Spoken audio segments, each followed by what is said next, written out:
სოფლიო მთავრობათა სამიტის პარლებში, რომელიც დუბაიში მიმდინარეობს, შესაძლებლობა მქონდა მესაუბრა საქართველოს სტრატეგიულ მნიშვნელობაზე და იმ როლზე, რომელსაც ჩვენი ქვეყანა ასრულებს რეგიონული და სოფლიო ეკონომიკური კონტაქტების განვითარებაში.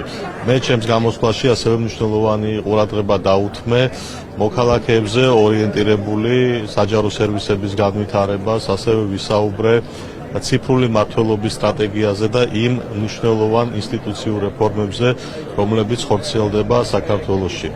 მსოფლიო მთავრობათა სამიტი არის მნიშვნელოვანი საერთაშორისო პლატფორმა, რომელიც თავს უყრის წარმომადგენლობას მთელი მსოფლიოდან, მსოფლიო ქვეყნების მთავრობებისაგან, სადაც განიხილება როგორც მიმდინარე გამოწვევები, რომელიც არის მთელი მსოფლიოსთვის საერთო, ასევე არის საუკეთესო ადგილი ახალი პარტნიორობის ჩამოსაყალიბებლად და სასაუბროდ იმ მიმართულებებზე, რომელიც შეიძლება საინტერესო იყოს ორმხრივი ან მრავალმხრივი პარტნიორობისათვის.